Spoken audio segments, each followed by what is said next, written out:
Hey YouTube, it's Ixalan with another Pokemon Wi-Fi battle. This is going to be a 5th gen UU match against NAPS272. He messaged me on YouTube and asked for a battle, so here we go. I make obvious misplay number 1 because I hadn't played with this team in like a week and a half and forgot that Mew had Fake Out, so I get faked out because I went for Stealth Rock. So I set my Stealth Rocks here, and then I'm just going to take the Air Slash and U-turn out into Melodic because nothing Charizard can do can hurt Melodic. So I can almost guarantee myself that he's going to switch, and I just want to rack up Stealth Rock's damage, so I go for the Dragon Tail on whatever he switches into. Switches into Zapdos, and I get the beautiful luck of Dragon Tailing him back into Charizard, who gets raped by Stealth Rocks. And now I think he probably thinks I'm going to Dragon Tail again, so he stays in, goes for the Air Slash, and I just go for the Scald to finish him off, get Charizard out of the way pretty early, which is awesome.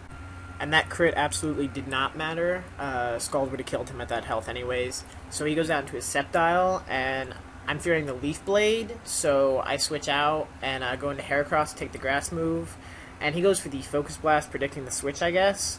And I'm pretty sure he's going to switch at this point, so I just go for the Pursuit instead of the Mega Horn, and get some good damage on Sceptile. And then it goes out into Zapdos.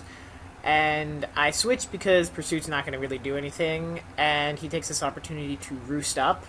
And I switched out into Professor Gyria because I knew that I could take the Thunderbolt.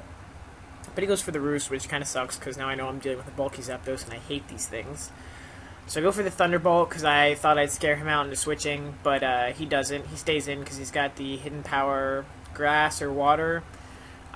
Super effective damage is a little over half, so I don't think that the Ice Beam can take him out yet, so I switch out to take the Thunderbolt. I think it was pretty obvious that I was going to switch, so I could have stayed in, hit him with the Ice Beam. I don't know if he thought I was Choice Banded or something, but he went for the Thunderbolt, predicting my switch. Was a pretty good play on his part.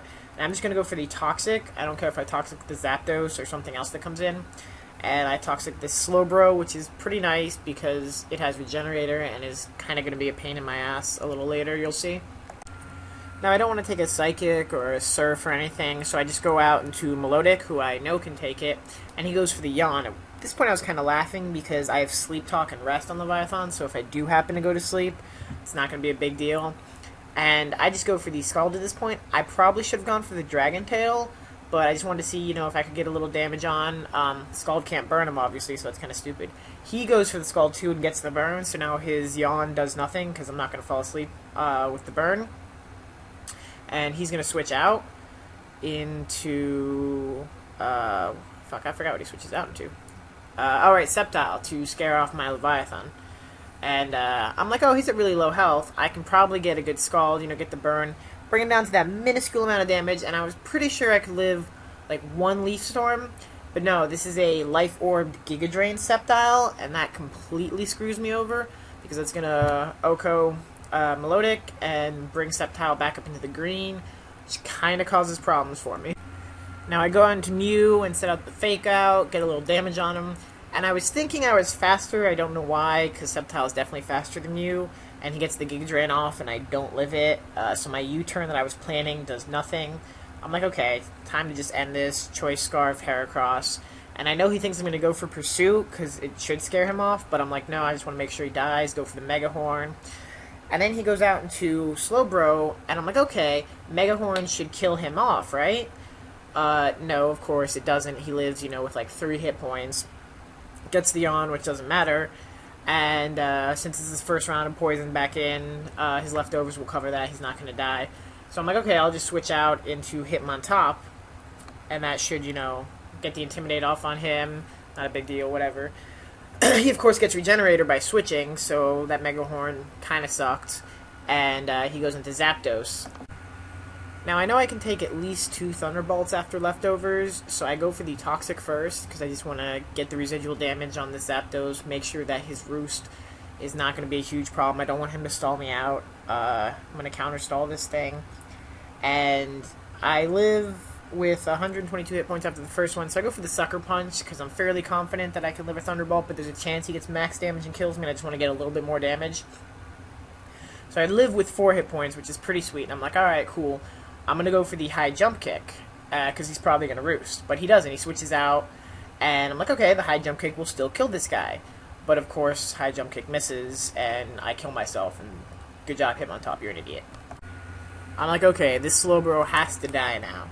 So I go on to Houndoom and just go for the Dark Pulse because I know it's going to kill it. It's at low enough hit points, and this is kind of a nasty plot set, and I didn't want to risk setting up the nasty plot and getting the Scald. So I make the misplay of staying in against Hitmontop and taking the fake out. There was nothing else I really wanted to take the fake out. So I'm like, okay. And of course, Hitmontop has priority, so he Mach punches, and that's a dead Houndoom. No flamethrower. So he revenge killed and then died. Kind of useless.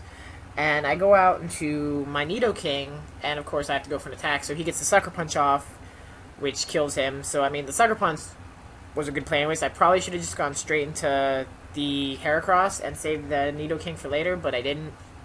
Whatever. So I go for the Close Combat because I know it's going to do the most damage I can do right here. And it's going to kill off his Zapdos, which is pretty sweet for me. Although I'm down to one Pokemon, and he's got this pretty much unlocked since he's got 2 left.